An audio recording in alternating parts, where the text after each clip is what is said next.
certaines personnes qui aient l'enregistrement, n'hésitez pas à couper vos caméras et du coup, on ne vous verra pas. Ok, c'est parti.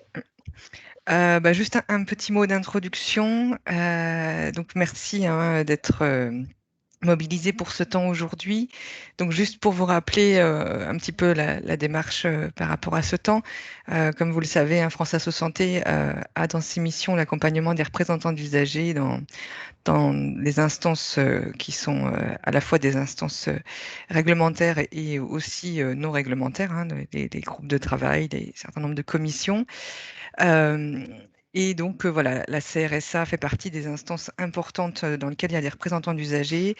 Donc, on va approfondir un peu plus après, mais on n'accompagne pas que sur la CRSA, mais bien sur un ensemble d'instances. Donc, que ce soit aujourd'hui ou sur d'autres instances sur lesquelles vous pourriez être intéressé, il ne faut pas hésiter à nous solliciter.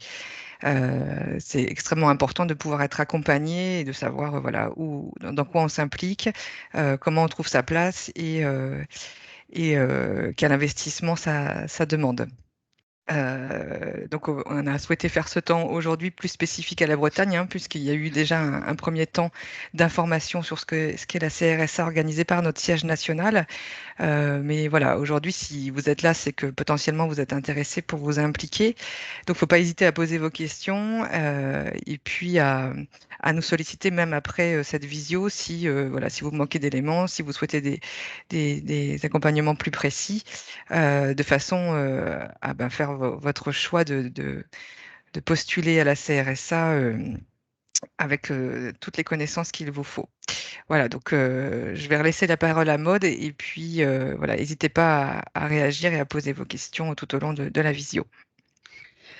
Merci Vanessa. Du coup, on vous propose une présentation en 3 temps avec d'abord une présentation de ce qu'est la CRSA, comment elle est organisée, mais ça se veut assez rapide de façon à privilégier les échanges que vous pouvez avoir après entre vous.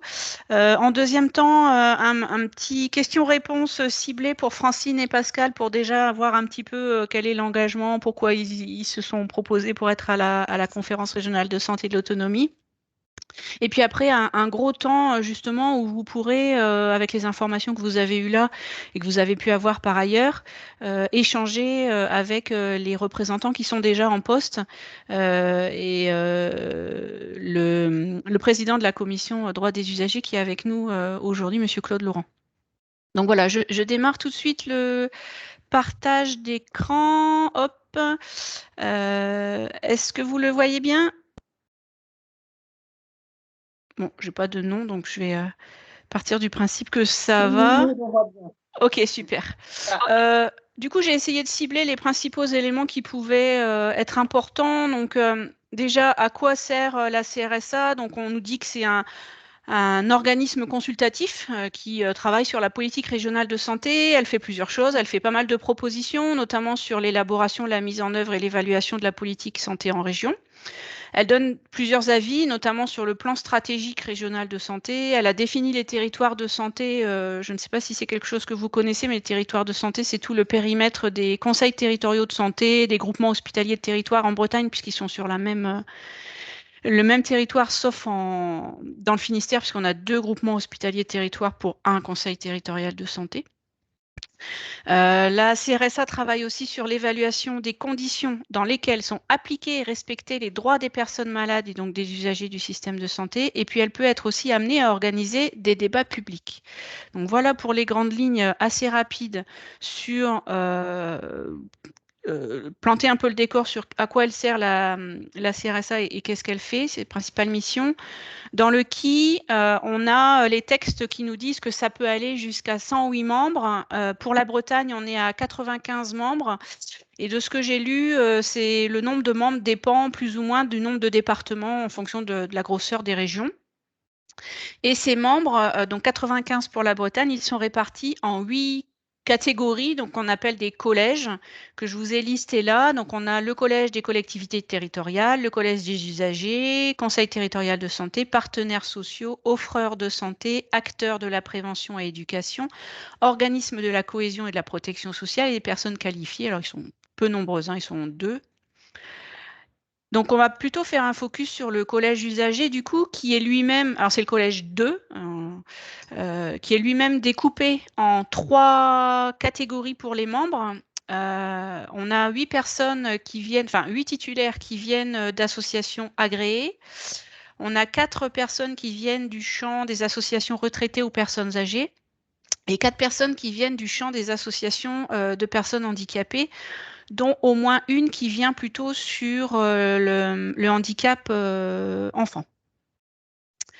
Hop, je reviens sur la présentation générale sur comment ça fonctionne finalement. Donc, il y a des réunions plénières où il y a l'ensemble des membres qui sont conviés, donc les 95 membres. Et après, ces membres sont répartis dans des commissions. Donc, on a une commission permanente, on verra un petit peu plus ses missions et sa composition après. Il y a 4 commissions spécialisées que l'on citera aussi avec les principales missions juste après. Et puis, il peut y avoir des groupes de travail de créer en fonction des sujets, des thématiques à travailler.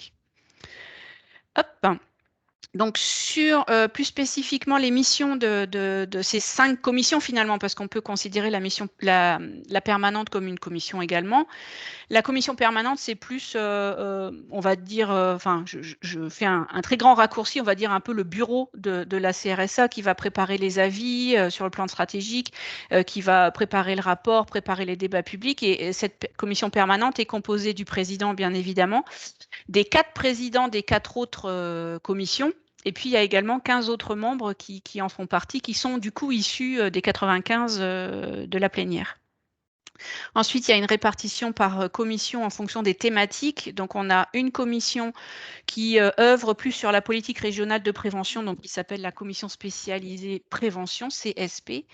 Une commission qui va travailler sur l'organisation des soins, notamment tout ce qui est demande d'autorisation, implantation de matériel, etc., qu'on appelle la CSOS, CSOS, donc commission spécialisée organisation des soins. J'ai oublié un S, désolé.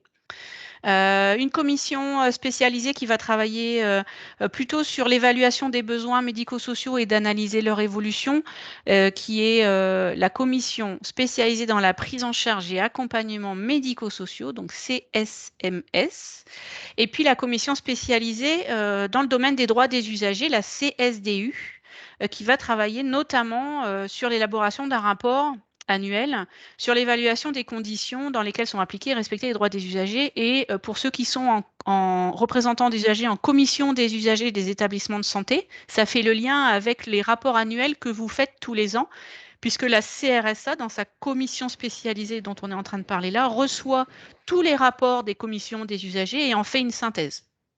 Donc, c'est le dernier point et la mission notamment de la CSDU, enfin une des missions. Juste pour vous montrer le logo de la Bretagne que vous croiserez peut-être dans les documents que vous avez déjà vus. Et puis, si vous avez besoin d'aller plus loin, le site internet de l'Agence régionale de santé, puisque c'est plutôt elle qui est sur l'organisation des réunions, enfin la planification, enfin tout le secrétariat en tout cas, et pour que la CRSA fonctionne bien, c'est plutôt l'ARS qui a la manette pour permettre tout ça. Et du coup, sur leur site internet, il y a pas mal de renseignements et vous aurez notamment les arrêtés actuels, mais ils vont bientôt changer, de qui est à la CRSA et dans quelle commission en ce moment. Donc tout ça, c'est en accès libre sur le site internet. Pour la présentation, alors très très rapide, hein, mais encore une fois, vous avez tous les éléments et vous en connaissez certainement. Vous avez tous les éléments où vous pouvez aller plus loin. Là, l'idée de la réunion, c'était vraiment que vous puissiez échanger avec des personnes qui y sont pour voilà, préciser les questions que vous auriez avant de vous engager si vous êtes dans cette démarche. On arrive du coup au deuxième temps de cette rencontre avec plutôt la parole à Francine et Pascal sur pourquoi vous souhaitiez aller en CRSA au tout début. Qu'est-ce qui vous a motivé en fait, puisque ceux actuellement qui vont peut-être s'engager ont peut-être cette même réflexion. Et puis que vous nous disiez un petit peu finalement qu'est-ce que votre présence apporte à la CRSA, qu'est-ce que ça vous apporte à vous au niveau de votre association ou pour les usagers. En gros, quelle est l'utilité que vous y soyez? Quelle est l'utilité de la CRSA?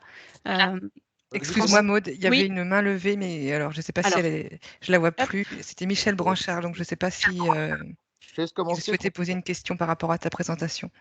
Je vois pas de main levée, moi. Non, elle n'y est plus, donc je ne sais pas si d'accord, c'est une erreur de manip ou. Ouais. Vas-y Francine, honneur aux dames. Bon. Eh bien, moi j'y suis depuis 2016, hein, donc c'est des mandats de 30 en temps normal, mais bon, ils ont rallongé le mandat puisque la nouvelle CRSA va se mettre en place en octobre ou novembre. Et pourquoi je suis allée à la CRSA? Parce que j'étais représentante des usagers dans des établissements de santé et je trouvais que c'était intéressant de participer à l'offre de soins, puisque je suis à la commission spécialisée de l'offre de soins et entre autres aussi à la commission spécialisée des droits des usagers. Mais si je veux parler de la commission spécialisée de l'offre de soins, c'est une grosse commission puisque c'est la plus importante en fait, et nous sommes peu de représentants des usagers.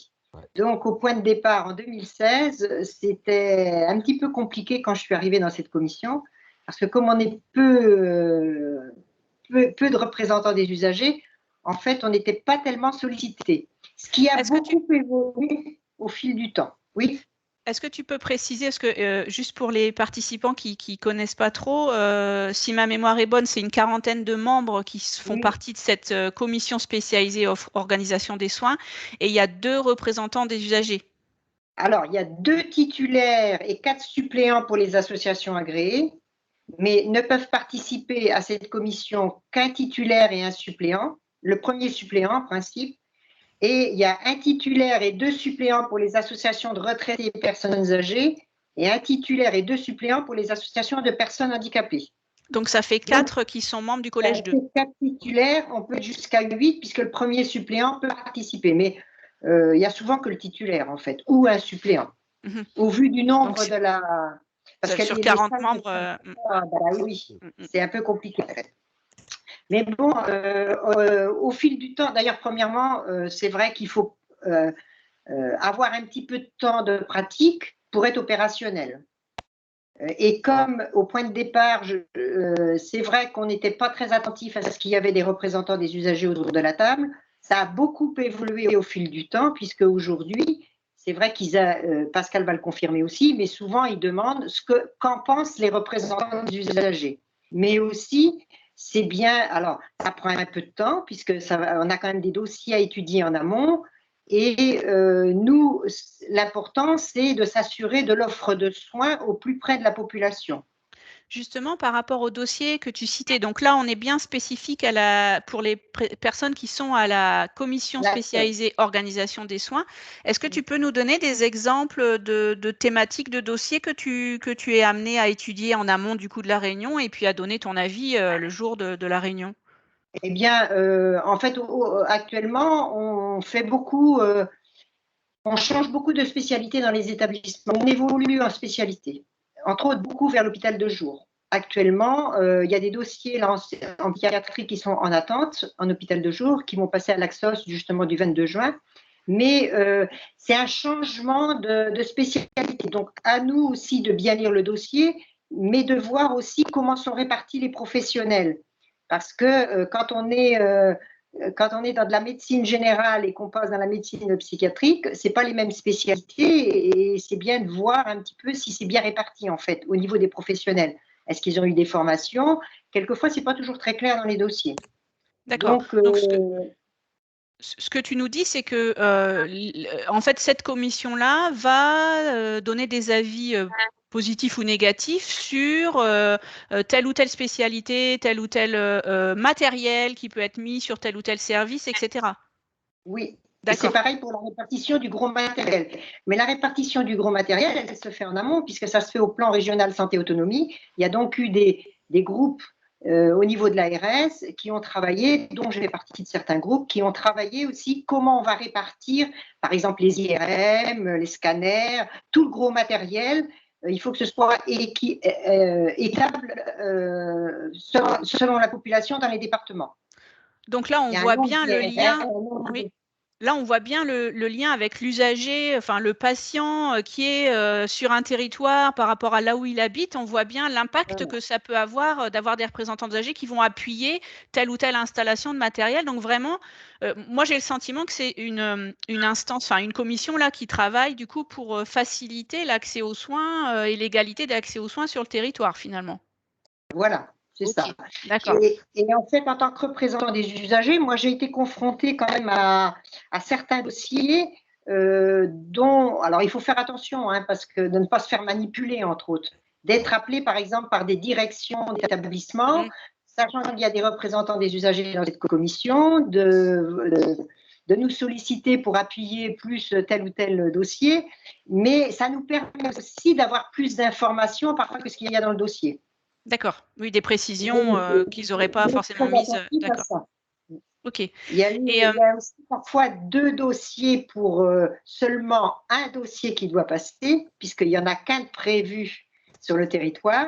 Donc, quand il y a 2 dossiers similaires, souvent, alors Pascal va appuyer aussi, mais on a souvent sur les 2 dossiers, il y en a un qui est mieux construit, dont il y a tous les professionnels, y compris au niveau médical et paramédical.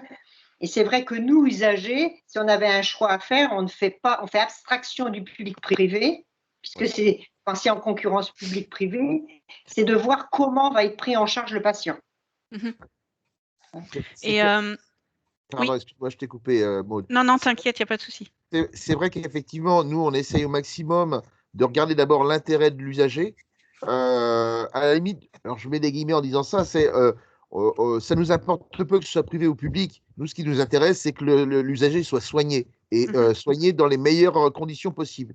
Donc, c'est vrai que on a eu encore il y a quelques temps 2-3 dossiers où effectivement, il y avait le public, le privé. Honnêtement, je n'ai même pas regardé si c'était public ou privé. J'ai regardé si ça correspondait, si le dossier était bien monté, si tout. Alors, moi qui suis une personne en situation de handicap, j'ai regardé aussi tout ce qui était problème d'accessibilité parce que, mine de rien, c'est quand même très important. Et puis, et voilà. Et c'est vrai que moi, pour ma part, au niveau de la CRSA, ça va faire 2 ans et demi à peu près que j'y suis, parce que je suis arrivé en cours de mandat. Je fais partie de la commission permanente, de la commission d'offre de soins et de la commission de tout ce qui est prévention. Et moi, je sais que quand je suis arrivé là, d'abord, il a fallu que je découvre, parce que c'est un gros morceau. Donc, effectivement, on met un certain temps à s'acclimater, à connaître un petit peu les gens, parce que c'est aussi un travail de réseau, hein, faut pas se leurrer. On finit par connaître un tel, et ça permet de mieux construire sa propre opinion.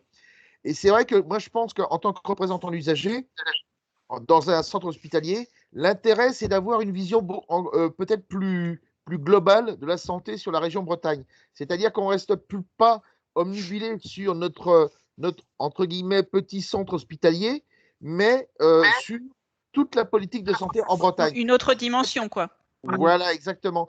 Et ça permet aussi, alors surtout en plus quand on siège aussi dans un GHT, dans un groupement hospitalier territorial, déjà le GHT permet de faire de la coordination entre les différents hôpitaux qui sont sur le secteur, le territoire ARS correspondant. Mais en plus, après, on a l'étage supérieur qui est la politique de santé sur l'ensemble du territoire de la Bretagne. Et ça a un intérêt, c'est que ça permet de mieux comprendre toutes les articulations. Alors, c'est pas simple au départ. Hein. Moi, j'ai mis un certain temps avant de comprendre. Maintenant, ça y est, je commence à peu près à percuter. Mais c'est vrai que on commence en 2 ans et demi, je me suis aperçu que, comme disait Francine tout à l'heure d'ailleurs, c'est que les représentants d'usagers sont beaucoup plus intégrés dans les décisions. Et ça, c'est très important. C'est-à-dire qu'on a notre place. Et même si on est, j'allais dire, en minorité, peut-être que c'est pour des questions de personnes, j'en sais rien, mais on arrive à imposer un certain nombre de choses parce qu'on apporte des idées qui peut-être ne sont pas vues parce que les gens sont la tête dans le guidon professionnellement. Nous, on a cette chance, c'est qu'on a cette ouverture et comme nous sommes des bénévoles, on a une liberté de parole que peut-être un professionnel n'aura pas. Et un autre point positif qui me semblait, mais parce que moi je ne suis pas en CRSA, hein, donc je constate des choses. J'ai l'impression que ce qui fait votre force aussi, quand vous prenez la parole, quand vous montez vos arguments, etc., c'est que vous faites partie d'un réseau et vous vous êtes appuyé. Par exemple, Francine, tu me relatais une fois qu'il y avait une décision à prendre sur un dossier et que du coup, tu m'avais demandé les coordonnées des représentants âgés de l'établissement pour lequel il y avait eu un dépôt de dossier. Est-ce que tu avais besoin de les contacter pour savoir un petit peu comment ça se passait, etc. Et du coup, c'est peut-être ça aussi qui fait votre force, c'est que vous êtes en lien et je pense que c'est important aussi à montrer aux autres participants qui auraient envie de s'engager là-dessus, c'est qu'ils ne sont pas tout seuls, c'est que voilà, il y a un réseau derrière, il y a d'autres associations qui sont aussi avec eux et qu'il y a différentes strates du système de santé où il y a des représentants qui peuvent les aider à construire leurs arguments, etc. Clairement, c'est vraiment, c'est ce que je disais tout à l'heure, hein, c'est vraiment un travail de réseau. Hein.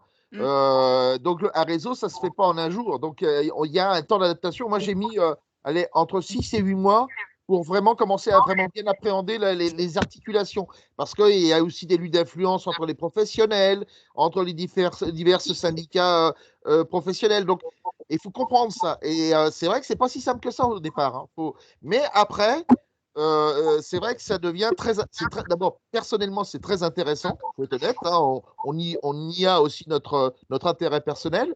Et en même temps, ça permet de mieux comprendre certaines difficultés que peuvent avoir certains professionnels. Parce qu'il faut toujours penser que si on veut que l'usager soit bien traité, il faut aussi que les professionnels puissent se sentir bien dans leur basket.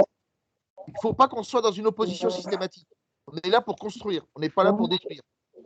Non, mais en fait, on s'est rendu compte aussi dans cette commission en particulier qu'en fait, il y a souvent quand même, le public est très présent autour de la table, la fédération hospitalière du public, et on sent qu'il y a toujours quand même un tiraillement entre le privé et le public pour certains dossiers, hein, puisque le public ayant beaucoup de poids, donc c'est un petit peu compliqué parfois, et parfois, c'est vrai qu'on voit bien que les personnes de l'ARS qui sont présentes, à un moment donné, on sent qu'ils ont besoin d'avoir notre avis, en fait. Qu'est-ce que vous en pensez, vous, les représentants des usagers, par rapport à ça? Et on pense que parfois, ça a peut-être fait basculer certains dossiers. Ok, alors j'ai vu que Marie-Agnès, tu avais levé la main, mais juste avant, je voudrais passer la parole à Monsieur Laurent, donc, qui est président de la commission spécialisée droit des usagers, puisqu'on a pas mal parlé de la commission organisation des soins, un petit peu prévention avec Pascal. Mais Monsieur Laurent, est-ce que sur la commission spécialisée droit des usagers, vous voudriez faire partager quelques éléments, puisque là, l'idée des participants qui nous ont rejoints, c'est des personnes qui se posent la question, est-ce qu'ils vont continuer peut-être leur mandat, parce qu'il y en a qui sont déjà en CRSA, mais d'autres qui se disent, mais c'est quoi cette instance? Elle va être renouvelée, est-ce que je m'engage ou pas? Et du coup, est-ce que vous voudriez nous donner voilà, des renseignements, un peu d'infos sur cette instance-là, enfin, en tout cas, cette sous-commission? Alors, tout d'abord, merci de la présentation que vous avez faite en introduction, parce que je trouve qu'elle était vraiment très complète et je crois que je n'ai rien à rajouter. Simplement, peut-être rappeler que la conférence régionale de la santé a été installée donc pour 4 ans en 2010 et normalement elle a été renouvelée en 2014. Elle aurait dû être renouvelée en 2018, mais du fait de la nouvelle organisation territoriale et de la création des nouvelles régions, il y a eu prorogation de notre dernier mandat et finalement de 2014 jusqu'à 2021, vous voyez que normalement on est sur un mandat de 4 ans. Il y a aussi une spécificité, c'est qu'il est prévu dans les textes que les personnes qui auront fait 2 mandats à un titre particulier ne sont pas renouvelables. Ce qui veut dire que moi, comme je suis élu à la CRSA depuis 2010, j'aurais fait le premier mandat, j'aurais fait le deuxième mandat, donc je ne suis pas potentiellement reconductible, et d'ailleurs, bon, vu mon âge, je souhaite aussi passer la main. Donc, vous avez bien évoqué les 4 commissions spécialisées, et vous avez attaqué donc par la commission spécialisée de l'offre de soins qui est la plus importante, et il a bien été souligné que cette commission qui est la plus importante, pendant le premier mandat, j'y ai siégé également en tant que membre et au titre de représentant des usagers. Il est sûr que c'était une commission qui était surtout managée par la fédération hospitalière qui voulait vraiment faire son poids. Vous avez évoqué également que le poids des représentants des usagers n'y était pas très fort. Certes, nous n'étions qu'un petit nombre, mais si encore le petit nombre que nous étions désignés avait été présent, ce que j'ai pu constater que lors de la première session 2010 à 2014, un absentéisme certain des représentants des usagers. Alors peut-être là, c'est parce qu'ils n'étaient pas sollicités et autres, mais c'est vrai que si on abandonne son siège et si on n'est pas présent, eh ben, on ne pense plus à nous. Mais je sais qu'il y a eu des évolutions. Il y a eu aussi une évolution importante. C'est qu'au départ, il n'y avait qu'un titulaire n'avait qu'un suppléant. Il y a eu une évolution dans les textes qui dit que maintenant, un titulaire a 2 suppléants. Donc, ce qui veut dire que ça veut dire que sur un même poste, on peut avoir 3 personnes désignées et dans certaines commissions spécialisées, le souhait du président, c'est d'associer les suppléants pour que justement les suppléants puissent aussi être formés et ne pas arriver brutalement le jour où le titulaire ne peut pas venir sans avoir jamais suivi aucun des travaux. Je pense que si on veut pouvoir former les personnes, il faut aussi leur permettre de pouvoir assister aux réunions et de pouvoir recevoir les différents documents. Autre point, sur ces 4 commissions spécialisées, des tailles tout à fait différentes. La commission spécialisée sur l'offre de soins, une 40aine de membres. Les commissions spécialisées prévention et les commissions spécialisées médico-sociales, je crois qu'on doit être à 24 ou 26 membres. Et la commission spécialisée dont je vais vous parler sur les droits des usagers, c'est la plus petite de la conférence régionale de la santé, d'ailleurs qui, dans les textes initiaux, n'avait pas été prévue. Elle a été rajoutée à la dernière minute, et elle a été rajoutée avec une mission particulière qui était l'élaboration du rapport annuel sur le droit des usagers. Alors, c'est vrai que c'est une commission qui est de très petit effectif, puisque nous sommes 12 membres. Sur ces 12 membres, il y a 6 membres qui sont issus des collèges des représentants des usagers, donc à savoir le collège numéro 2 que vous avez évoqué. Et puis, il y a un membre issu de chacun des autres collèges. Voilà, ce qui fait que nous sommes à 12 membres. Et le principe que j'ai retenu depuis que j'ai pris cette présidence, sachant que lorsque j'ai pris cette présidence de cette CUDU en 2010, j'étais vraiment très appuyé par le président de France Asso Santé, hein, qui a toujours voulu travailler efficacement avec moi. Et d'ailleurs, il m'assistait beaucoup dans l'élaboration des premiers rapports sur le droit des usagers, puisque ce rapport sur le droit des usagers, en 2010 et en 2011, il n'avait pas encore de cahier des charges. C'est-à-dire que chaque CRSA pouvait élaborer son rapport annuel sur le droit des usagers comme elle l'entendait. Et donc, on pouvait avoir des rapports sur le droit des usagers qui étaient véritablement très différents d'une CRSA à une autre CRSA. Et puis, au niveau national, ils se sont rendus compte que cela pouvait poser interrogation de ne pas avoir d'uniformité sur la teneur et la contexture du rapport sur le droit des usagers. Et donc, il y a eu un cahier des charges qui a été pris en 2012 avec des modalités particulières qui ont été arrêtées en 2013. Et ce qui fait que nous avons un cahier des charges qui fixe un rapport annuel sur le droit des usagers défini je crois que ça doit être 12 ou 13 items, excusez-moi, à force de le rédiger, je ne sais plus exactement où j'en suis. Voilà. Mais c'est ce rapport annuel sur le droit des usagers il doit s'élaborer à partir de ce cahier des charges, et sur la plupart des items, nous avons à prendre en considération comment sont mis en œuvre le droit des usagers dans ce que j'appelle la médecine ambulatoire, donc en externe, dans le champ donc de la santé hospitalière, et donc là nos sources de communication et d'information, ce sont bien entendu les rapports annuels qui sont faits par les commissions des usagers, enfin les anciennes CRUC-PC des établissements hospitaliers, et puis également le champ médico-social, personnes âgées, personnes handicapées. Ce qui veut dire que la première série, la première dizaine d'items, on a véritablement à chaque fois ces 3 volets qui doivent être déclinés pour mesurer véritablement ces points-là. Alors, dans votre introduction, vous soulignez également qu'on s'appuyait beaucoup sur les rapports annuels d'activité des CDU. Alors, sachant que les premières années, nous avions l'intégralité de ces 130 rapports annuels des CDU, ce qui faisait une lecture particulièrement importante.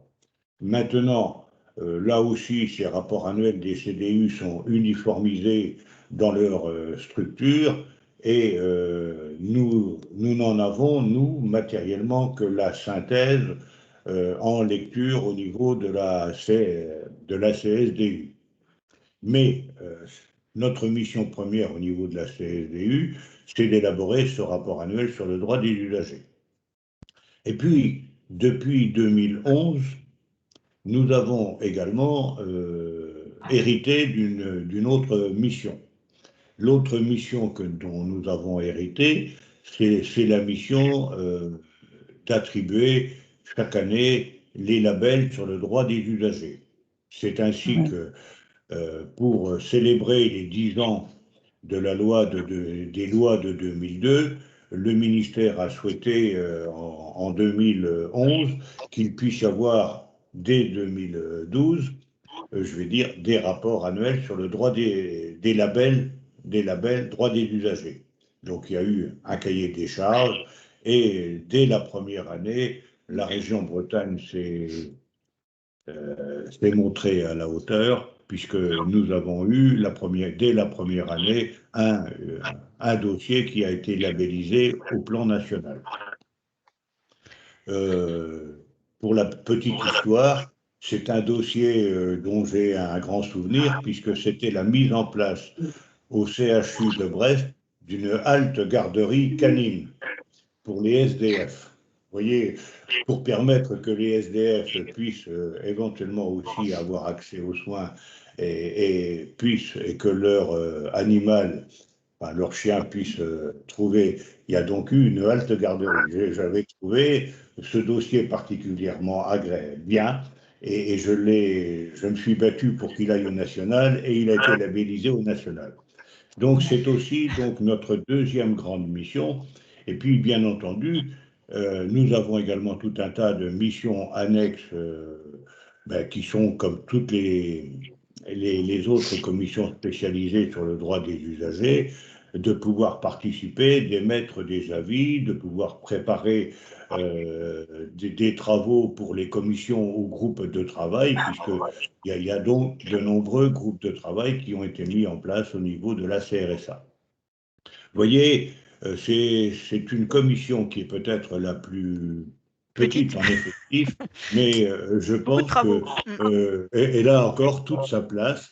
Et à souligner également ce qui a été à l'initiative d'André Le Tutour, d'avoir ce travail de partenariat entre les représentants des usagers des conférences territoriales de santé avec la CSDU, et de pouvoir se réunir au moins une fois par an, de pouvoir faire une journée de débat sur le droit des usagers. Voilà. Mais comme je ne veux pas monopoliser, je vais m'arrêter, parce que je vois qu'il y a des mains qui se sont levées. Oui, alors justement, merci beaucoup, Monsieur Laurent. Avant de passer la parole à Marie-Agnès et Pascal, vos propos m'amènent 3 petites précisions que je n'ai pas fait dans la présentation de départ. C'est de dire qu'il y a un décret en cours qui va éventuellement modifier quelques petites choses. Et j'ai entendu dire en off que ça modifierait le fait de pouvoir faire juste un mandat renouvelable une fois. À voir si ça va être maintenu ou pas, mais il n'est pas encore sorti. Donc, on attend ça de pied ferme. Le deuxième point, c'est au niveau des nominations des représentants des usagers. Ça, on ne l'a pas précisé de comment c'est organisé. Mais pour ceux qui sont… Oui. Alors, en ce qui concerne les désignations des représentants des usagers, je parle du collège numéro 2. Le collège numéro 2, dans votre présentation, il y a donc 3 sous-collèges. Le sous-collège A, donc, qui est issu d'associations agréées au titre de l'article L1114.1 du Code de la santé publique. Donc là, effectivement, France Asso Santé est un peu à la manœuvre sur cette question, mais ça veut dire que ces 8 membres qui vont être issus de ce premier alinéa A, donc aux associations agréées au titre de l'article L1114.1, il appartient donc à tous les organismes qui sont agréés de pouvoir présenter des membres titulaires et des membres suppléants.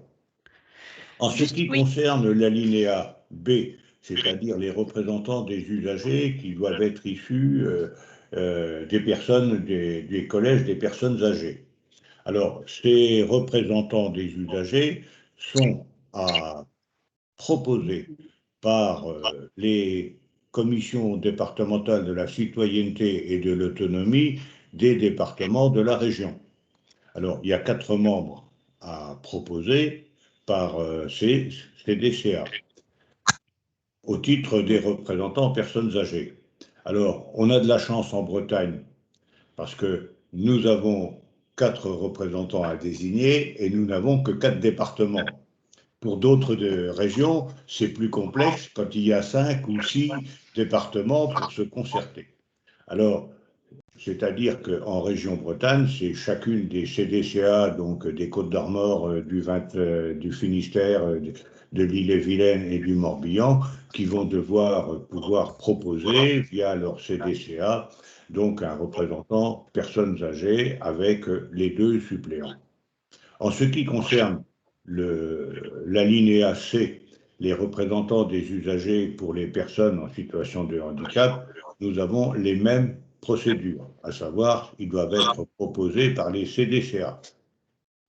Avec quand même une petite spécificité, c'est que en Bretagne, nous avons depuis 2010 souhaité, en lien avec le préfet de région de l'époque et le directeur régional de l'Agence régionale de la santé de l'époque, Alain Gautron, et le préfet Michel Cadot, souhaiter qu'il puisse y avoir une concertation entre toutes les familles du handicap pour que l'ensemble des familles en situation de handicap puissent être représentées, qu'on n'ait pas éventuellement présenté par la CDCA, donc du 22, du 29, du 35 et du 56, une personne qui représente la déficience auditive.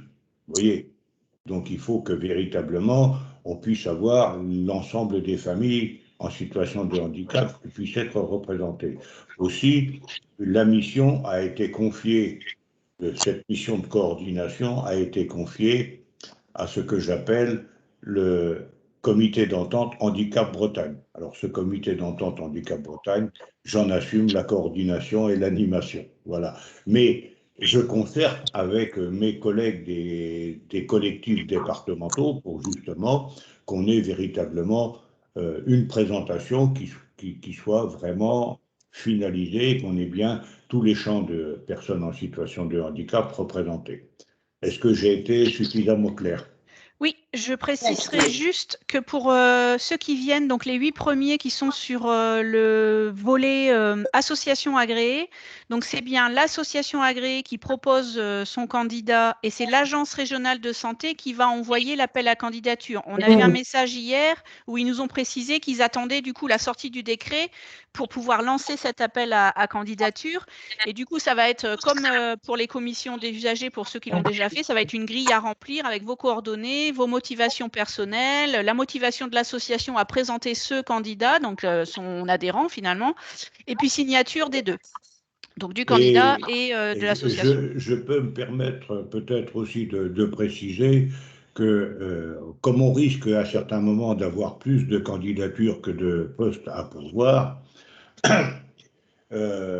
comme nous avions eu l'occasion de le faire en 2010 et voire en 2014, avec le directeur général de l'ARS et le représentant de la démocratie, Hervé Gobi, il avait souhaité qu'il puisse y avoir une petite instance de concertation pour qu'on puisse faire des arbitrages pour bien retenir aussi qu'on n'ait pas, on va dire, que des personnes issues d'un même champ, voilà. Vous voyez, on peut avoir des arbitrages à mener s'il y a plus de candidatures que de sièges à pourvoir. Et juste avant de passer la parole, donc on a Marie-Agnès, Pascal et Catherine dans l'ordre d'apparition de la main. Juste, je voulais rebondir sur un point que vous avez signalé qui me semble hyper important pour les personnes qui ont envie de s'engager. C'est vous avez à un moment témoigné en disant que parfois il y a des représentants des usagers qui sont sur des commissions et malheureusement ils ne viennent pas aux réunions. Alors quelles que soient les raisons, mais c'est peut-être quelque chose qu'il faut bien réfléchir. C'est avant de s'engager, c'est je m'engage pour m'investir.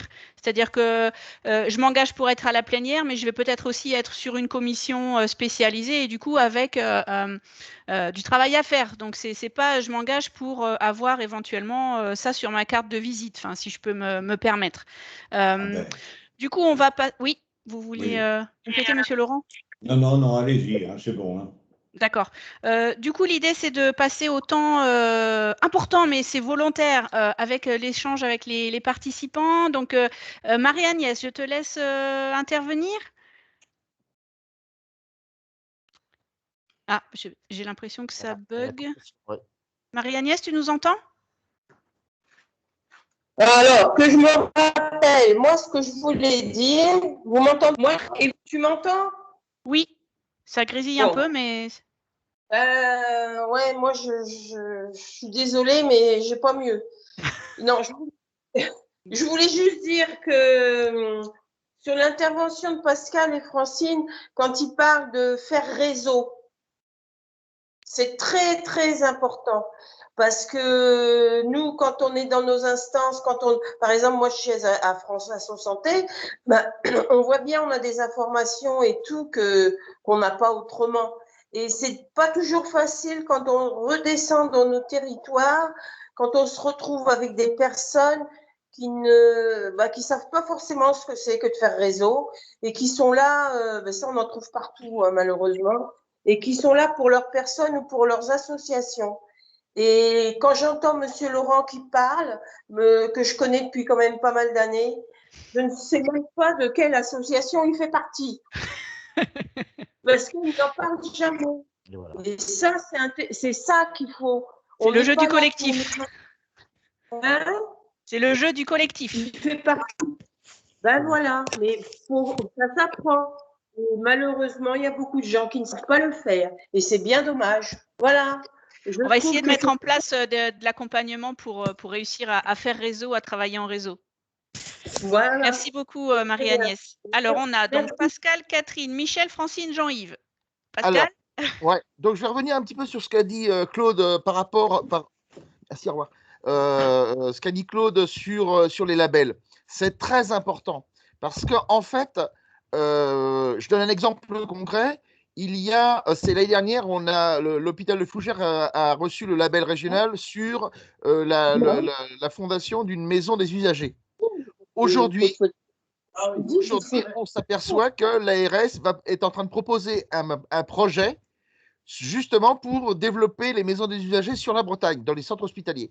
Donc ça veut dire que le travail qu'on fait au niveau de la CRSA est très important parce que derrière, il y a un ruissellement. Je sais que c'est un mot à la mode actuellement. Il y a un ruissellement et effectivement, ça se répercute sur les centres hospitaliers locaux.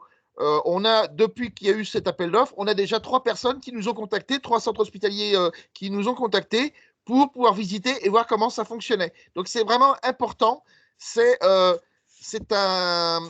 une instance qui est décisionnaire, qui est un creuset d'informations, qui est un creuset d'idées de façon à ce que derrière, on puisse les répercuter vers nos centres hospitaliers. Et ça nous permet aussi de comprendre et de faire savoir aussi aux professionnels de santé qui sont toujours la tête dans le guidon, surtout à l'heure actuelle, de savoir ce qui se passe et de venir nous contacter en disant tiens, vous avez fait ça à tel endroit, comment ça se passe, est-ce qu'on peut venir vous voir? Et ça, c'est très très important. On est une cheville ouvrière, on a la chance vraiment d'être bénévole, donc on a une liberté de parole et une liberté d'esprit qui permet de faire plein de choses. Merci Pascal. Effectivement, pour compléter tes propos, les labels droits des usagers qui sont en place depuis 2011, donc vous parlez, Monsieur Laurent, l'ARS, donc l'Agence régionale de santé, depuis l'année dernière, a décidé d'essayer de promouvoir un ou deux ou trois dossiers qui seraient labellisés pour que ça se démultiplie et que ça ait plus d'écho effectivement sur la région.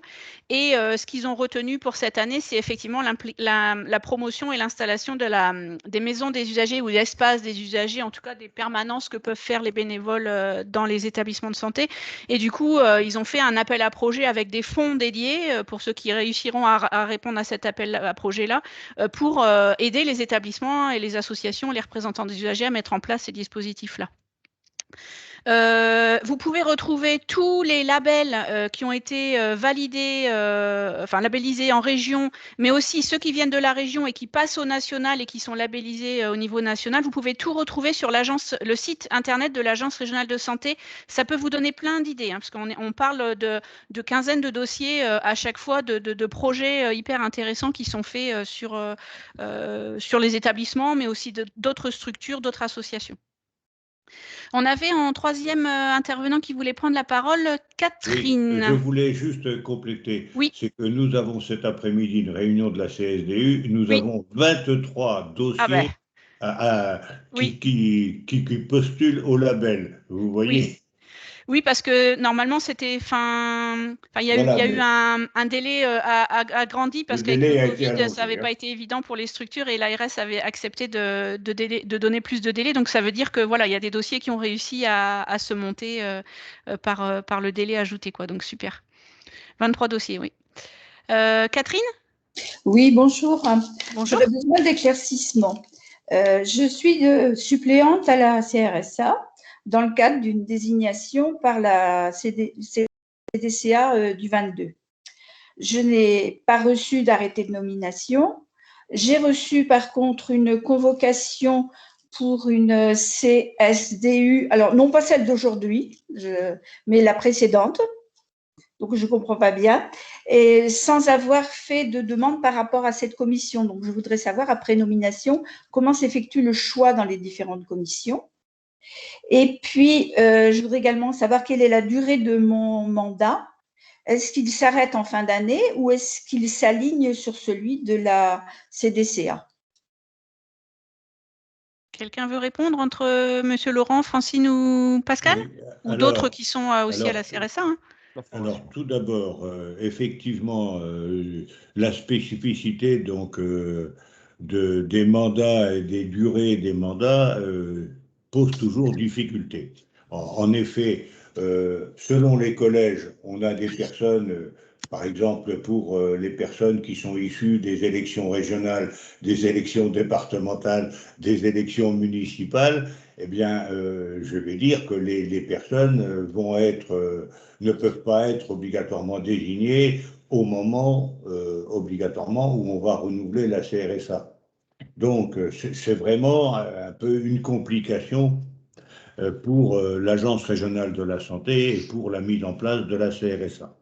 Toutefois, en ce qui concerne la question plus particulière sur les CDCA, effectivement, les CDCA qui viennent d'être renouvelés pour la plupart en début d'année 2020 avaient à proposer des candidatures pour la CRSA actuelle. Bien entendu, il va être demandé aux CDCA de renouveler les désignations qu'elles ont faites pour compter de la mise en place de la nouvelle CRSA qui va débuter en septembre-octobre de cette année. Donc là, je vais m'employer pour que justement, avec l'Agence régionale de la santé, il n'y ait pas de bug et qu'on n'incite bien les CDCA à renouveler pour qu'il n'y ait pas d'ambiguïté, et la durée du mandat sera la durée du mandat donc de la CRSA, avec toutefois la spécificité, c'est qu'une personne qui, en cours de mandat, perd le titre, pour lequel elle est. Pour lequel elle était désignée. Si par exemple une personne était à la FEAP, par exemple, et qu'elle quitte son activité professionnelle, elle n'est plus à la FEAP, de fait, son mandat tombe immédiatement. Elle ne peut plus être à la CRSA.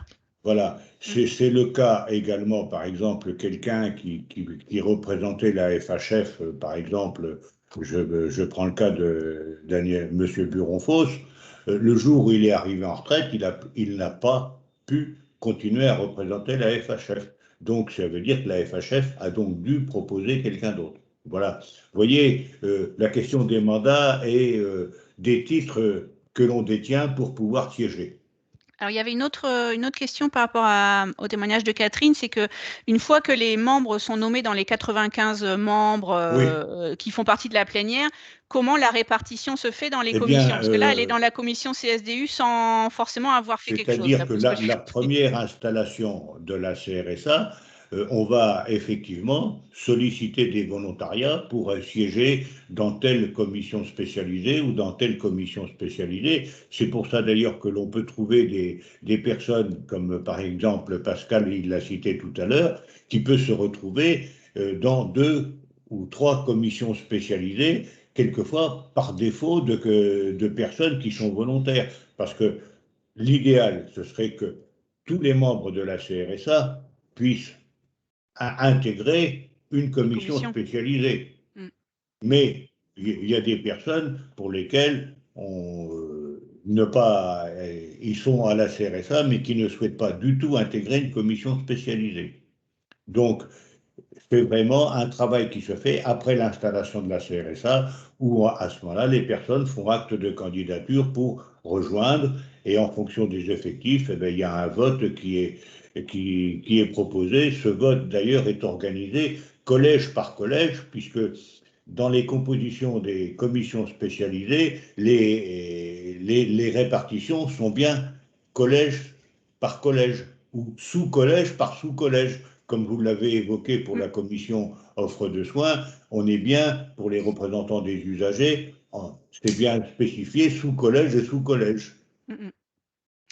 Ok, merci beaucoup. Michel Branchard, je crois. Alors, il faut mettre le micro. Oui, c'est ce que j'ai fait. Ah, super.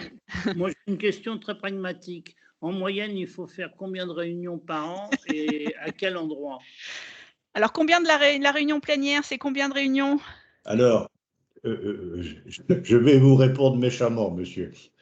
Moi, quand quelqu'un veut s'engager et qui commence par me dire c'est combien de réunions, je doute de sa volonté vraiment de s'engager.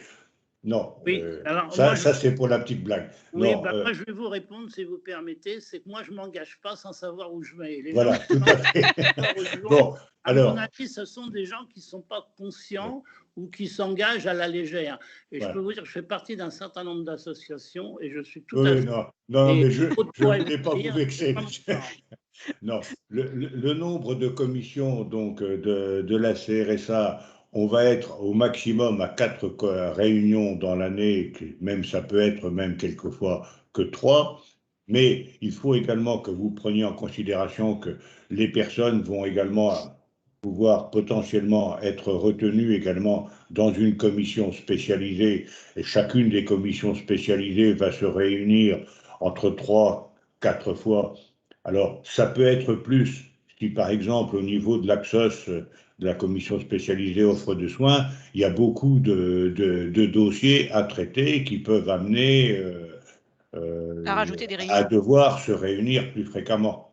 Donc, globalement, on va avoir 4 réunions de commissions spécialisées dans l'année, 4 commissions de la plénière. Alors, bien entendu, vous pouvez aussi être retenu pour la commission permanente. Donc, ça veut dire que s'il y a 4 commissions plénières de la CRSA, eh bien, ça veut dire aussi qu'on aura aussi 4 commissions permanentes, puisque les commissions permanentes préparent le travail de la CRSA. D'accord. Au niveau de la localisation, c'est toujours à Rennes? Alors, non. Alors, au niveau des commissions permanentes, les commissions permanentes, alors on les a faites à Rennes la plupart du temps, mais au niveau des CRSA, de la CRSA, on avait souhaité depuis le début de l'installation que ça soit tournant. Ça veut dire qu'on aille d'un département à un autre à chaque fois. Ça veut dire qu'on aille en Ille-et-Vilaine, dans le Finistère, dans les Côtes-d'Armor, dans le Morbihan, de façon à ce que ça soit pas toujours les mêmes qui aient à faire la route. Bon, mais c'est vrai qu'avec la pandémie, maintenant, on n'a plus à se déplacer. Mais c'est vraiment dommage. Mais peut-être que justement les nouvelles technologies, enfin en tout cas on a dû s'y mettre par la force des choses, mais peut-être ça va aussi permettre, quand il y a des réunions physiques, d'avoir aussi la possibilité à des personnes qui ne peuvent pas se déplacer de se connecter en fait. Donc je pense que les deux méthodes vont pouvoir… Peut-être avoir des réunions en doublon, visio et présence. Je sais que nous, à France Asso Santé Bretagne, on tend vers ça pour s'équiper de matériel qui nous permettrait de faire les deux. Parce qu'on a bien vu que ça permettait un accès, quand c'est en visio, ça permet un accès à des personnes qui ne peuvent pas forcément se déplacer, ou alors le déplacement est très très long, hein, quand on fait Brest-Rennes, Rennes-Brest, c'est assez conséquent dans la journée, donc je me dis que ça peut peut-être être quelque chose qui reste aussi dans la future CRSA, quoi. Mais les temps de trajet, lorsqu'on mutualise les déplacements à plusieurs, c'est aussi des temps qui sont aussi très pertinents, des temps d'échange où finalement je m'aperçois qu'on travaillait beaucoup. Je vois Jean-Yves qui sourit. Francine? Et donc après Jean-Yves. Juste pour compléter ce que disait Claude tout à l'heure, c'est qu'en fait, l'Axos, souvent, on fait 2 journées complètes par an pour éviter de multiplier les réunions. Au lieu de faire des demi-journées, on fait parfois 2 journées complètes. Une journée complète en juin, en fait. D'accord. Donc pour la commission organisation des soins, 2 par an. Alors aussi, ce qui est important, c'est que quand on est à la CRSA dans les commissions, on peut être aussi sollicité en tant que représentant des usagers de ces commissions à participer à des groupes de travail. Alors, entre autres, c'est vrai à l'Axos, on participe à l'IRAPS, c'est l'instance régionale de l'amélioration de la pertinence des soins. Il y a donc des représentants des usagers de l'Axos qui ont été sollicités pour participer à cette instance. Il y a aussi le PAPRA, c'est le plan d'action pluriannuel régional d'amélioration de la pertinence des soins. C'est aussi des usagers des commissions qui peuvent être sollicités pour participer à ces réunions qui sont complémentaires de l'offre de soins, en fait. Donc, c'est vrai, il faut reconnaître que quand on investit, quand on est désigné à la CRSA, on peut être sollicité pour participer à des groupes de travail. Donc, c'est vrai que c'est un investissement, ça demande du temps. Mais bon, il faut avoir l'appétence. Moi, c'est ce que je dis toujours, il faut avoir l'appétence de participer et de s'investir. Oui. Je vous remercie beaucoup, madame, pour cette information. Si j'ai posé la question, c'est parce que j'appartiens à d'autres entités, si je puis dire, et je voulais voir si éventuellement c'est possible de cumuler ou pas. Parce que, comme je disais tout à l'heure, je pense qu'il faut se lancer en connaissance de cause et pas partir sans savoir si on aura le temps d'assumer ce que l'on aura à faire. En tout cas, on voit bien qu'il y a une présence obligatoire, on va dire, à partir du moment où on est nommé en CRSA pour les plénières, donc les 3-4 réunions annuelles. Mais on voit bien que derrière, ça paraît quand même essentiel, même si ce n'est pas une obligation, de s'investir dans des commissions, voire des groupes de travail. Donc, voilà, on voit bien qu'il n'y a pas que la plénière, ou en tout cas, ça peut être plus opportun pour les usagers que l'on est amené à représenter dans cette instance-là, de pouvoir aller sur les commissions et les groupes de travail. Jean-Yves, je te passe la parole.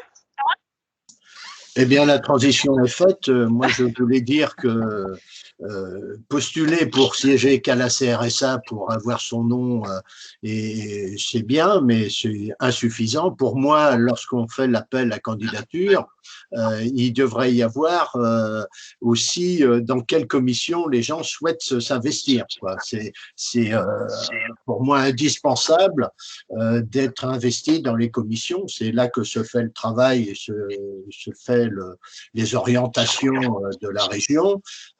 Moi, personnellement, je suis frustré de mes 2 suppléants que j'ai sollicités plusieurs fois pour participer à des commissions qui n'ont jamais répondu. Au début, j'avais un suppléant qui était une personne qui participait à une commission, qui est devenue hélas titulaire. Du coup, je me suis retrouvé à revenir dans cette commission alors que je n'avais pas prévu de m'y investir, comme disait l'intervenant précédent.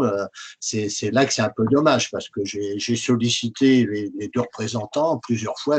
On finit par abandonner. Mais pour moi, une des rôles de fonction de face, ça pourrait, lorsqu'il y a appel à candidature, demander aux gens dans quelle commission ils souhaitent s'investir, parce que si on n'est pas titulaire, des suppléants peuvent remplacer le titulaire dans la commission. Ça me paraît important que les commissions soient dès le départ pourvues et qu'on n'y aille pas par défaut comme titulaire.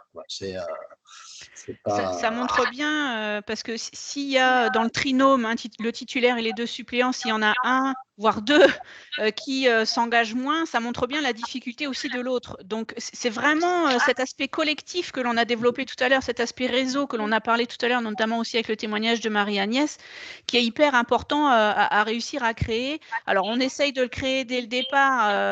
Après, sur l'appel à candidature, là, il faut qu'on voit, par rapport à ce que tu proposes, Jean-Yves, il faut qu'on voit avec l'Agence régionale de santé dans quelle mesure on ne pourrait pas rajouter effectivement un petit axe dans la grille qu'ils proposent aux associations, pour que les gens sachent bien dans quoi ils s'engagent.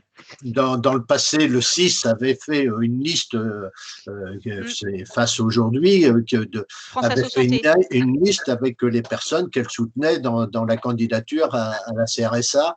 Je pense que ça, c'est une chose importante. Et ce travail de coordination, d'équilibre que Claude Laurent a parlé pour le handicap, il faut le faire aussi au niveau de la santé. Il y avait une grosse polémique à une époque, des associations pouvaient être représentées au niveau de l'handicap et représentées au niveau de la santé. Et vu que les places sont pas nombreuses, ça faisait un peu surévaluer certaines associations. Donc, il y avait eu une entente qui avait été faite là-dessus. Je pense qu'il y a des équilibres. Après, il faut trouver les candidats. S'il n'y a pas de candidats, le problème se pose pas. Mais je pense qu'il faut veiller à ce que les gens sachent dans quoi ils s'engagent et que l'engagement à participer à des commissions, participer qu'à la plénière de la CRSA, je dis quelque part, il faut être un peu maso. Et puis en plus, c'est souvent là que les décisions sont quand même déjà tracées, quoi. C'est pas forcément là que vous pouvez faire bouger les lignes. C'est plutôt, il me semble, dans les commissions ou dans les groupes de travail, quoi. Où là, du coup, vous êtes en amont de la réflexion et de la co-construction.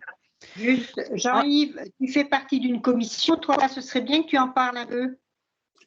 Ben, je fais ce que je disais, je fais partie de plusieurs commissions, hélas. Je fais partie de la commission prévention, de la commission. Je faisais partie du sous-groupe de travail parce qu'il peut y avoir des groupes des sous-groupes de travail. À un moment, on a travaillé avec Claude Laurent sous son égide aux soins pour les personnes en situation de handicap.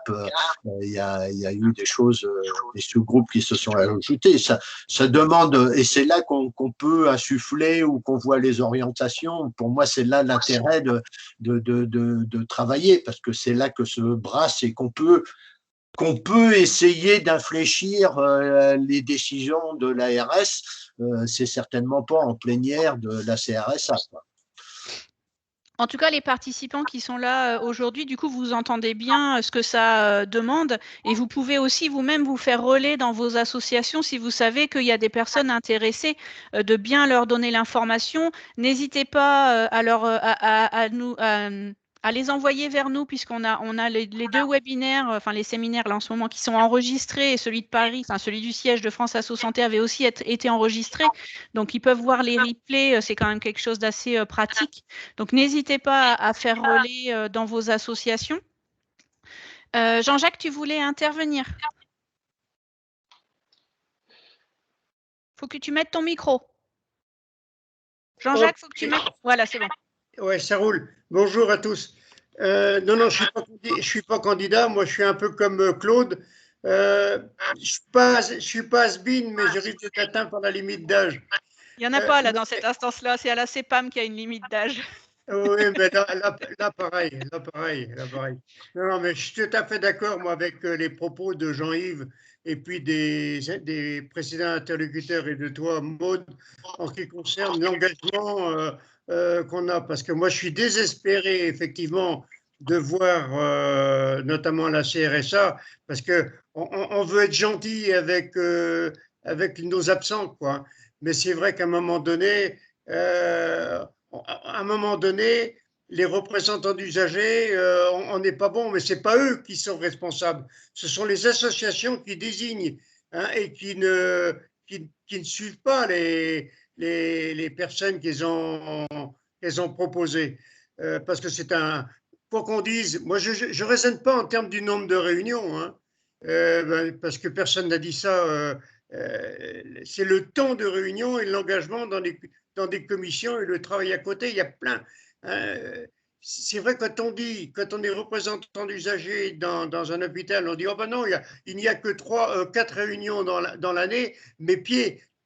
Moi, à mon niveau, de la façon dont je travaille, mais je suis pris toutes les semaines pratiquement, quoi. On peut être la moyenne, c'est oui, c'est tous les semaines. Alors donc, il faut insister pour que les personnes s'engagent.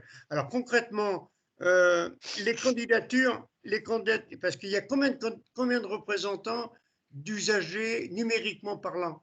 Une vingtaine, une trentaine. C'est quoi que tu appelles numériquement parlant? Le nombre. Le nombre. Il y a 8 titulaires dans le collège 2, le collège d'usagers. Il y a 8 et en tout, quoi. En tout, c'est 95 membres à la CRSA, mais pour le collège 2, le collège qui nous concerne plus particulièrement, il y a 3 parties. Il y a la partie qui viennent d'associations agréées. Là, il y a 8 titulaires et ils ont chacun 2 suppléants.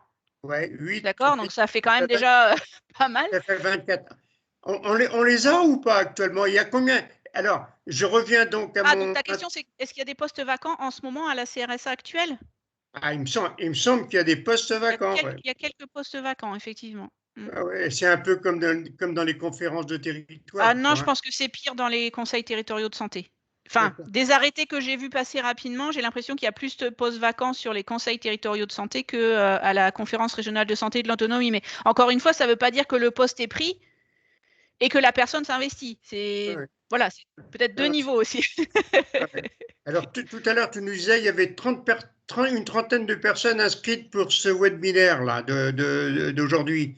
Oui. Alors, vous n'êtes pas forcément 30, je pense que vous êtes une vingtaine là, de ceux qui sont connectés. Et on est à combien là aujourd'hui? Une vingtaine? Une vingtaine, ouais. Mais bon, dans les 20 là, il y en a qui… Alors après, le décret va pouvoir peut-être permettre à ceux qui sont déjà nommés de renouveler, parce qu'il y en a, ça fait 2 fois 4 ans, et du coup, ils seraient plus éligibles, enfin plus nommés. Enfin, c'est plus possible de les nommer. Est-ce que le décret va changer ça? Parce que du coup, c'était en off, mais je ne sais pas si ça va être resté dedans. Si ça peut continuer, il y a peut-être des personnes qui sont là, qui auraient envie de repartir sur un nouveau mandat de 4 ans. Si ce n'est pas possible, ça veut dire… Monsieur Laurent me dit non, pas question. Ça ne va pas motiver les autres, ça, Monsieur Laurent? Ah oui, mais non, mais c'est compréhensible. Non, mais Claude, c'est compréhensible. Et Claude, il dit pas… C'est pas d'aujourd'hui qu'il dit que sa relève était assurée. Ça fait 10 ans que je l'en… Il y a celle de Gaillard. Oui, puis en fait, ceux qui arrivent là, vous avez subi, les reports en fait obligés de mandat, quoi, puisque ça n'a pas forcément été que les 8 ans. Hein. Donc, concrètement, là, aujourd'hui, c'est appel à candidature. n'est pas encore sorti, c'est ce que je disais. L'ARS attend le décret du ministère pour pouvoir sortir l'appel à candidature, parce qu'il y a peut-être des choses qu'ils vont devoir modifier dans leur grille. Ouais. Donc ça devrait pas tarder à sortir. En tout cas, l'objectif de l'ARS, mais ça va bouger peut-être en fonction de la sortie du décret s'il y a du retard, c'était en juin envoyer l'appel à candidature aux associations pour une installation, enfin en tout cas pour une nomination début septembre et une installation vers fin septembre-octobre, il me semble, de mémoire, de la CRSA, c'est-à-dire la première réunion de la CRSA où vous allez vous dispatcher dans les commissions spécialisées et les groupes de travail s'il y en a. Mais c'était le planning prévu. Claude, tout à l'heure, nous a parlé du comité d'entente, c'est ça, hein, Claude? Oui, le comité d'entente handicap Bretagne. Bon, il a un rôle à jouer dans la préparation des désignations de… Alors, le rôle que joue le comité d'entente handicap Bretagne, mais ce n'est pas pour les 8 titulaires et les 16 suppléants, donc au titre de la santé, au titre de l'article L 1114.1, c'est plus pour les 4 titulaires et les 8 suppléants au titre de l'alinéa C, les représentants des personnes en situation de handicap, où véritablement on fait un travail de concertation, de coordination dans le champ donc, des diverses associations de personnes en situation de handicap pour qu'il puisse y avoir une égalité de traitement entre les diverses familles de handicap. Combien d'associations font partie de ce comité d'entente? Une quinzaine? Alors, dans le comité d'entente Handicap Bretagne, il y a donc comme membres les 4 collectifs départementaux, donc ces 4 collectifs regroupent déjà beaucoup d'associations. Et puis, il y a aussi toutes les associations ou unions qui ont des instances régionales, comme par exemple l'UNAPEI Bretagne, l'APF France Handicap, l'UNAFAM, la Page, tu vois un peu, on a voulu, ça n'a pas bougé, travailler il y avait la FNAT, mais la FNAT, depuis le début, on les a jamais venus participer. Hein. Ne me parle pas. Je suis malade. Merci beaucoup, messieurs. Donc, dans la prise de parole, Christiane et Francine derrière. Christiane, n'oublie pas de mettre en route ton micro. C'est bon là? Oui, impeccable. Oui, alors du coup, comme j'écoute un peu tout le monde, ça part un peu dans tous les sens. Je voudrais revenir sur ce qu'a dit Monsieur Laurent et moi je suis d'accord avec Michel. C'est vrai qu'on a besoin de savoir, surtout quand on est éloigné de Rennes, le nombre de réunions parce que nous, de notre côté, en tant que représentants des usagers dans un hôpital, en plus à l'HAD, en plus dans une maison de rééducation, on a aussi beaucoup de réunions à programmer et c'est ça qui nous plombe un peu. Alors, je pensais à ce que disait Monsieur le Duc et Jean-Yves, il faudrait trouver une solution parce qu'on dit tous que les gens ne sont pas suffisamment motivés pour rester ou alors ils s'inscrivent et puis ça fait bien sur le CV. Ça fait des années qu'on en parle. Il faut absolument rendre ce mandat beaucoup plus attractif. Je ne sais pas comment, mais je crois que France Asso Santé pourrait peut-être apporter, on en a déjà parlé avec Maude, pourrait apporter quelque chose pour rendre ce mandat plus attractif. Moi, je voulais vous parler d'un un autre niveau local. Hein. J'habite Lorient, donc on a un collectif d'associations au niveau local qui regroupe toutes sortes d'associations et on essaie de motiver un par un certaines associations parce qu'il y a aussi une certaine timidité de la part de certains, ils n'osent pas se mettre en avant, ils restent dans leur précaré, ils n'osent pas aller vers les professionnels, ils n'osent pas, enfin bon, et là par exemple, j'ai réussi à motiver 3 associations pour faire partie d'un atelier avec Cap Autonomie Santé, qui est la nouvelle plateforme d'appui qui remplace les réseaux, et pour travailler sur justement des ateliers thérapeutiques. Donc moi j'étais assez contente parce que j'en ai au moins trouvé 2 qui étaient intéressés, qui vont mettre le pied là-dedans, se faire connaître en tant que petite association, et ça les motivera peut-être pour autre chose, pour continuer. Voilà. Enfin, Merci. je voulais demander aussi autre chose. Oui, en fait, si je comprends bien, il n'y a pas de secrétariat indépendant pour le CRSA, c'est l'ARS qui le fait. Oui, oui, ben, c'est un sujet compliqué depuis l'installation des premières. D'ailleurs, ça s'appelait avant CRS, hein, il n'y avait pas le volet autonomie.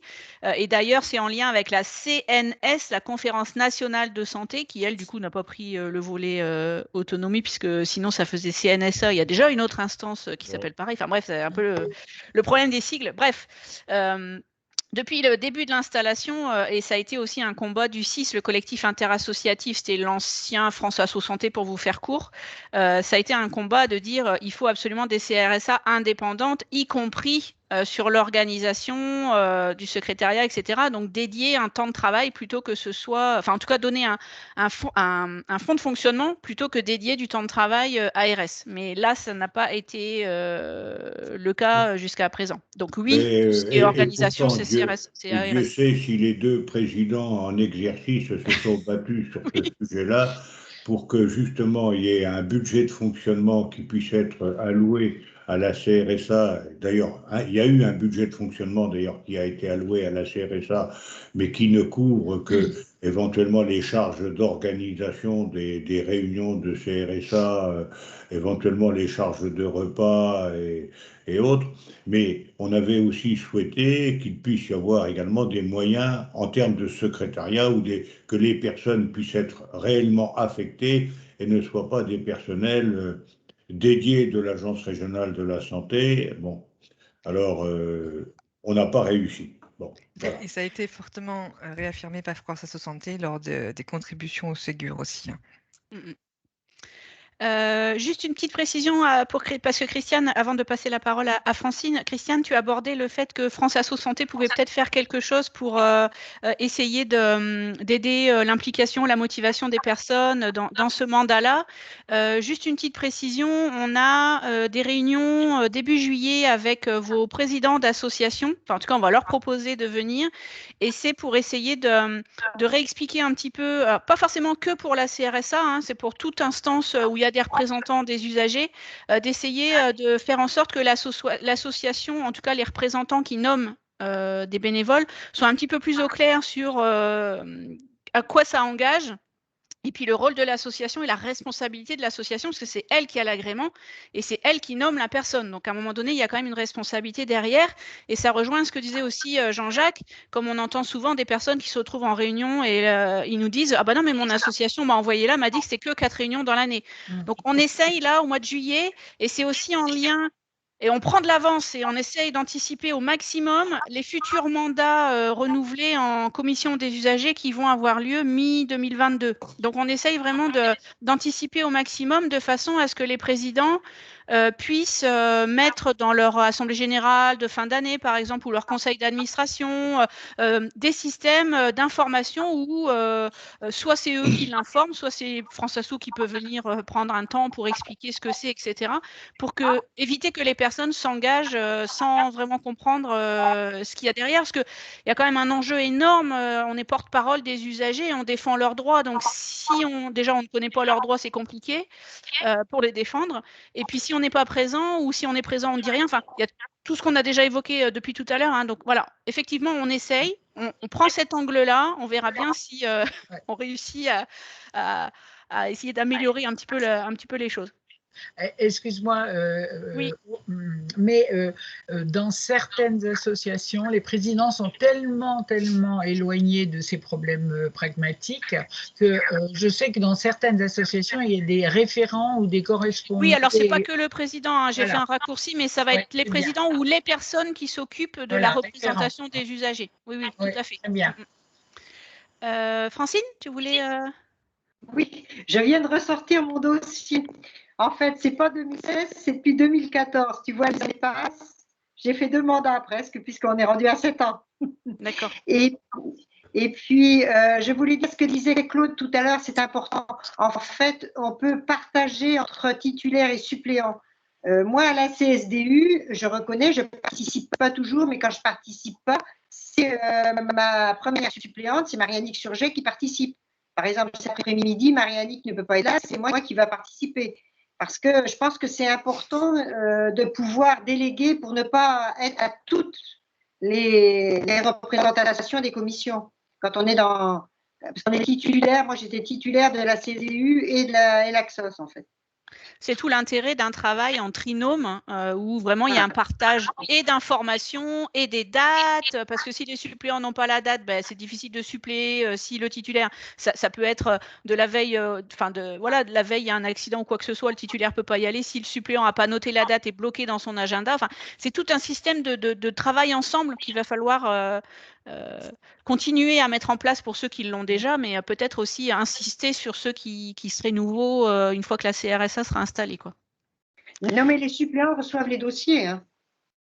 Ils se reçoivent les dossiers le titulaire. Hein. Oui, pas oui. l'AXOS, moi, c'est pareil à la CSDU. Oui, puis on a vu avec le témoignage de M. Laurent que souvent dans les réunions, les suppléants peuvent être aussi présents pour éviter justement de ne pas être au courant des dossiers et de pouvoir rien dire en réunion parce qu'on n'a pas la matière, quoi. Est-ce qu'il y a d'autres personnes par rapport à la CRSA, par rapport à des questions qui vous resteraient, qui n'auraient pas été traitées? Est-ce qu'il y a d'autres personnes qui veulent prendre la parole? Pardon. Oui, je voulais poser une question à Francine aussi, où je ne sais plus qui parlait des différents avis qui étaient donnés. Est-ce que la CRSA, enfin la commission qui est spécialisée dans les… Comment dire, je ne sais plus comment elle s'appelle, mais enfin… La commission offre de soins. C'est pour…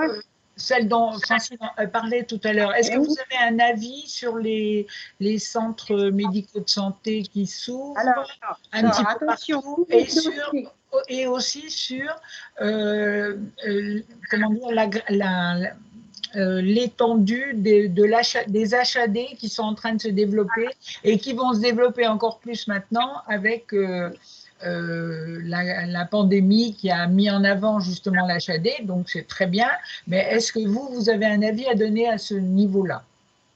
Alors, les dossiers, ça a été une décision de l'AXOS, je ne sais plus en quelle année, il y a peut-être 2-3 ans, peut-être 3 ans. En fait, les dossiers de l'AXOS ont un avis déjà des CPTS. Ça passe au CPTS. Alors, est-ce que tu peux préciser le sigle, parce qu'on n'est pas tous au clair sur tous les sigles? C'est le sigle, je me rappelle. Communauté professionnelle territoriale de santé, donc c'est plutôt pour les libéraux, là c'est en train de se mettre en place. Oui, et des CTS aussi. Hein. Alors les CTS sont les conseils territoriaux de santé. Oui, ça passe au CTS avant d'arriver à l'AXOS. C'est important parce qu'il y a un avis du territoire déjà. Mais ça avait été une décision AXOS du temps de M. Burenfos. Alors, si je peux me permettre également d'ajouter, lorsque je siégeais à l'AXOS, nous avions exigé que les avis que nous émettions, nous voulions que nous ayons un retour de l'Agence régionale de la santé sur les décisions qu'il prenait et des suites qu'il donnait par rapport à nos avis. Parce que effectivement, on peut émettre des avis dans les commissions spécialisées, mais encore faut-il qu'après ces avis, on les remet à l'Agence régionale de la santé, le directeur général, a priori, après, il peut suivre ou ne pas suivre. Et indirectement, nous, ça nous choquait de ne pas avoir de retour et on avait exigé d'avoir un retour, pourquoi il avait suivi notre avis ou pourquoi il ne l'avait pas suivi, pour qu'il y ait une forme de justification, quoi. Alors, pour préciser quand même dans cette commission, les promoteurs présentent le dossier quand même. Hein, ils sont invités à présenter le dossier, soit en présentiel. Maintenant, on fait beaucoup en visio parce que ça évite qu'ils se déplacent de Brest, par exemple, pour venir à Rennes. Mais c'est important aussi parce que donc l'ARS présente le dossier, eux, ils donnent un complément de dossier et nous, on peut poser des questions aux promoteurs. Et après, entre nous, en fait. Oui, d'accord. Après, les promoteurs sortent de la séance pour que vous puissiez délibérer. D'accord. Donc voilà un exemple du travail de la commission spécialisée organisation des soins. Ok, d'autres personnes qui ont encore des questions ou des points où c'est pas encore très très clair? Oui, Jean-Yves? Ah, faut que tu mettes ton micro. Dans le prochain mandat, je pense qu'il faudrait que fasse… France Asso Santé, je précise, hein, parce oui, qu'on essaye de ne pas utiliser. Et puis éventuellement le collectif handicap régional propose une ou deux ou trois réunions ou une réunion annuelle aux représentants des usagers de la CRSA pour voir quel dossier appuyer ou mener ou quelle action. Il y a des actions communes qui pourraient être faites, des expressions sur la santé, l'environnement, la qualité de l'air, et sur lequel qui rejoignent tout le monde, mais d'avoir une position et une réunion des représentants des usagers, personnes âgées, handicap et santé, c'est peut-être ça qui pourrait donner du sens au rôle et à l'engagement de chacun au sein de la CRSA, quoi. Parce qu'autrement, j'ai moi fortement l'impression que ça engageait moi et je dirais point. C'est vraiment la volonté de collaborer ou d'échanger, elle est vraiment individuelle. Elle est pas portée par, sauf comme dit Claude, au niveau du collectif handicap régional, ils ont une action. Il faudrait qu'au niveau santé et une fois, au moins une fois par mandat, je dirais. Mais bon, comme disait Claude, les mandats veulent pas dire grand-chose. J'ai toujours souvenir d'un petit papier qui avait été mis sur les tables lors d'une CRSA. Le mandat est de 4 ans, renouvelé une fois. C'est vrai que ça fait un peu sourire quand on voit le nombre d'années et on ne sait plus quand on a été nommé et renommé et qu'on a été à l'insu de notre plein gré reconduit. C'est vrai que faudrait redonner du sens à tout ça. Oui, c'est effectivement dans les tuyaux. En tout cas, ça va passer au comité régional, au prochain comité régional, je crois. Mais ça a déjà été discuté sur comment France Asso Santé pourrait continuer l'accompagnement de l'ensemble des membres du Collège 2, hein, de proposer quelque chose pour l'ensemble des membres du Collège 2 et pas que ceux qui viennent d'associations agréées. Et ce qu'on s'est dit, c'était peut-être permettre un groupe d'échange une fois, voire peut-être deux, dans toutes les années du mandat, puisqu'on serait sur les 4 ans pour accompagner.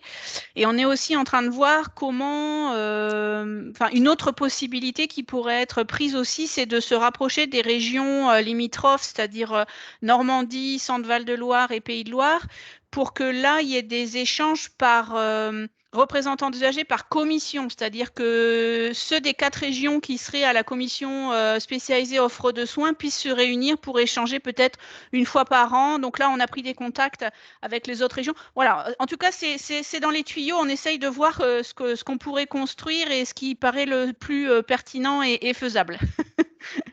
Donc probablement qu'il y aura quelque chose. Et ce qui a été noté aussi, puisque France Asso Santé est en convention avec l'Agence régionale de santé pour plein de sujets, dont un des sujets qui concerne l'accompagnement des représentants des âgés, bien sûr. Et dans notre feuille de route de cette année, on s'était mis, dès que la CRSA est installée, de permettre une rencontre, y compris avec l'Agence régionale de santé, peut-être juste sur un temps donné, qui ne serait pas forcément là sur toute la rencontre, mais de tous les représentants du Collège 2.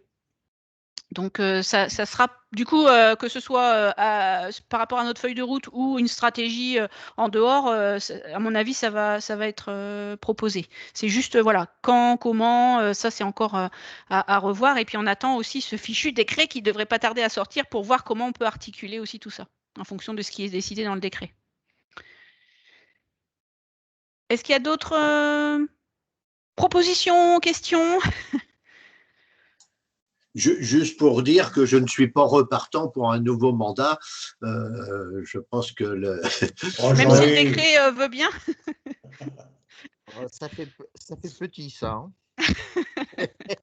Sauf si Claude repart, je veux bien repartir avec lui, mais autrement, je ne repars pas. Bah, tout à l'heure, il m'a fait un gros nom quand même. Hein. Ils sont petits joueurs, les anciens, quand même. Hein. Jean-Jacques, tu voulais intervenir? Oui, en ce qui concerne la présidence actuelle, comme notre ami Bernard, il a des velléités de partir, lui, il est renouvelable ou pas? Comment que ça va se passer? Alors, le fait qu'il soit renouvelable, ça dépend du décret parce qu'il est dans son 2e mandat. Donc, si le décret ne le permet pas, il ne pourra pas repartir. S'il peut repartir, je n'ai pas eu écho à mon niveau, mais peut-être que les autres, vous savez, et peut-être qu'il n'a pas envie de le communiquer. Enfin, j'en sais rien, mais moi, je ne sais pas s'il souhaite repartir ou pas. En tout cas. Ouais, non, je l'ai, enfin, vous le voyez plus souvent que moi, mais je l'ai eu il n'y a pas longtemps, là. Bon, c'était sa grosse inquiétude, quoi, la relève. Ouais, la relève, quoi. Et ça doit être aussi l'inquiétude de Claude et de comment notre ami Jean-Yves. Oui. En tout cas, des réunions comme on fait aujourd'hui, c'est effectivement pour essayer de créer des vocations, donner des envies pour que les personnes puissent s'engager. Ou en tout cas, si vous décidez de ne pas vous engager, merci de communiquer auprès de vos autres adhérents d'associations. Ça, je pense, c'est hyper important qu'ils puissent avoir votre retour. Et puis, n'hésitez pas encore une fois à leur donner les liens du webinaire, enfin des 2 séminaires en ligne qui ont été faits. Ça peut leur donner quelques idées, quoi. Michel, tu voulais prendre la parole? Faut que tu mettes ton micro. J'étais en train de faire. Oui, c'est plutôt une réflexion d'ordre général. Je pense, moi, je ne suis pas nécessairement très partisan d'augmenter le nombre de mandats parce qu'on voit dans toutes les associations, il y a de moins en moins de volontaires, de bénévoles. Et dans l'association, les gens qui sont là, eh bien, il y en a de moins en moins qui sont preneurs pour des tâches de responsabilité. Et on arrive à une chose, c'est que c'est pourquoi on va changer puisqu'il fait si bien le travail. Et on arrive à des gens qui, au lieu d'être là 2 ans en mandat, ben, au bout de 6 ans, ils sont toujours là et on ne trouve pas vraiment de volontaires. Alors évidemment, c'est un pis-aller, mais je pense que c'est pas bon non plus d'avoir toujours la même personne en poste, d'une part, et d'autre part, je pense que c'est bien d'avoir un peu de nouveau dans les conseils ou autres instances.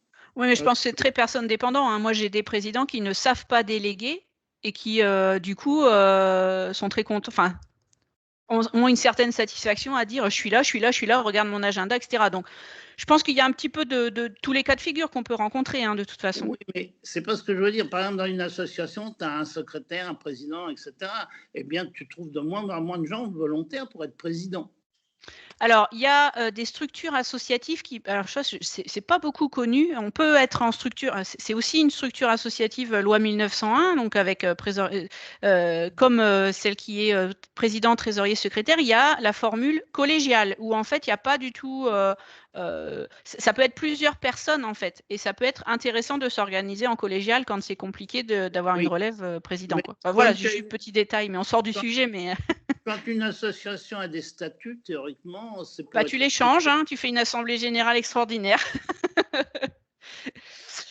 Est-ce qu'il y a d'autres personnes qui veulent poser des questions, faire des constats? Ok. Bon, ben, c'est parfait pour moi. Est-ce que, Vanessa, tu penses qu'on s'il n'y a pas d'autres questions, on peut s'arrêter là, oui. Ok. Parfait. Bah, écoutez, je vous remercie beaucoup. Merci beaucoup à toutes les personnes qui ont pu faire des précisions sur l'organisation, comment ça fonctionne, l'implication des personnes dans la conférence régionale de santé et de l'autonomie. On reste à disposition. De toute façon, on enverra aux associations dès que le décret sera sorti, que l'Agence régionale de santé aura mis en place son appel à candidature. On enverra aux associations. On a des fiches pratiques aussi qui peuvent être envoyées à des adhérents qui seraient intéressés, qui auraient besoin de savoir ce que c'est que la CRSA. La présentation qui vous a été faite tout à l'heure, au tout début, je peux aussi vous l'envoyer en lien si vous voulez faire une petite présentation dans votre conseil d'administration de l'association, par exemple. Donc, n'hésitez pas vraiment à nous solliciter pour avoir toutes les ressources que l'on utilise. Et puis, bah, voilà, moi, je vous souhaite une bonne journée. Merci à tous. Un bon week-end, du coup, puisqu'on est, on est bientôt au week-end. Et puis, un long week-end. Tout à l'heure pour certains. Bonne journée à tout le monde. Merci beaucoup pour votre participation. Merci. Bonne journée. Allez, bon appétit à tous. À tout à l'heure, Claude et Vanessa. À tout à l'heure. Bonne étude des labels. Oui. Ah bien oui, on a du travail cet après-midi, Claude. Bah oui, 23 dossiers, ça va être coton. Donc Bon, pour allez, à fermer bientôt. Au revoir, tout le le monde. logiciel Teams, vous allez toujours dans la petite barre où il y a plein de petits logos et donc il y a le petit téléphone rouge qui s'appelle quitter. Donc vous cliquez dessus, ça vous fait quitter la réunion.